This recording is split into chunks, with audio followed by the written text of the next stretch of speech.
আজকে এইখান থেকে বলছি, রাশেদ প্রধানকে বলছি, এই যে ভাই আরো জোরে বক্তব্য দাও, জোরে বক্তব্য দাও।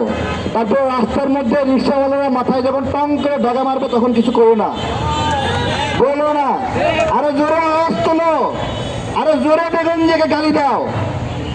বেদবের ঘরে বেদব, তোমার বাপ বেঁচে আসলো কি হবে তোমরা জানো না?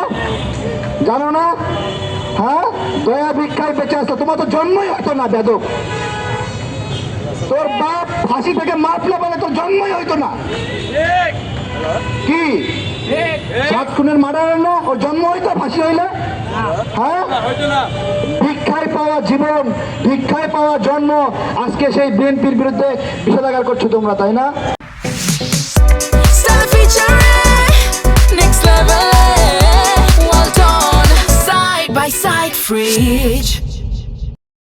মব সৃষ্টি করে। আমরা তো বাপের জন্মে দেখি নাই কোন রাজাকারকে জুতার মালা পরানো হয়েছে, বাপের জন্মে দেখি নাই কোন মুক্তিযোদ্ধাকে লাথি মারা হয়েছে, কিন্তু এই 5 আগস্টের পরে জুলাইয়ের নাম দিয়ে মুক্তিযোদ্ধাকে জুতার মালা পরানো হয়েছে, মুক্তিযোদ্ধাকে লাথি মারা হয়েছে। ভিক্ষার এই রাজনীতি, ভিক্ষার এই সমাজ ব্যবস্থা যেখানে মুক্তিযোদ্ধাদের সম্মান করা হয় না। আজকে দেখছেন না বড় বড় বিল্ডিং সচিবালয়, সচিব আমলারা কার ছেলে? আপনার ছেলে, আপনার বাবা, অমুকের সন্তান, তাই না? কারা এরা? বাংলাদেশের সন্তান। পাকিস্তান আমলে এই সচিবালয়গুলোতে বাংলাদেশের কোনো সন্তানের কেয়ানি হওয়ার ক্ষমতা ছিল না। সর্বোচ্চ জুট কোম্পানি, জুট ফ্যাক্টরিতে গিয়ে একটা অনার্স মাস্টার্স করে বলে আমাকে একটা লেবারের কাজ দেন। এই ছিল পাকিস্তানে আমলে বাংলাদেশের অবস্থা।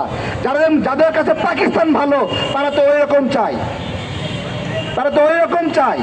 আজকে তেলের সংকট, তেলের সংকট নিয়ে ছোট্ট একটা কথা বলি।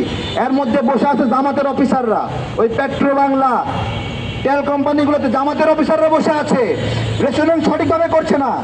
বিএনপিকে বলবো, কয় টাকা সরাইছেন? জামাতীয় অফিসারদেরকে রাইখা, ইউনিসের রেখে যাওয়া অফিসারদেরকে রাইখা, ওর চেয়ে আওয়ামী লীগের অফিসাররা ভালো।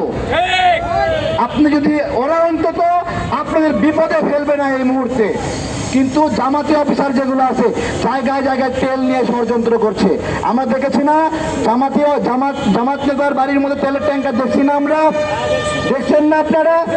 দেখছেন না? তাহলে সরকারকে বলবো, ভালো করে সরকার চালাতে চাইলে সচিবালয় আওয়ামী লীগ মুক্ত করতে হবে না, আগে জামাত মুক্ত করেন, জামাত মুক্ত করেন। জায়গায় জায়গায় দেখছি বিভিন্ন মন্ত্রীর, উপদেষ্টার প্রিয় জামাত লোককে নিয়োগ দেওয়া হচ্ছে। পাগলে কামড়াইছে আপনাদেরকে, পাগলে কামড়াইছে। ভালো মানুষ চোখে পড়ে না।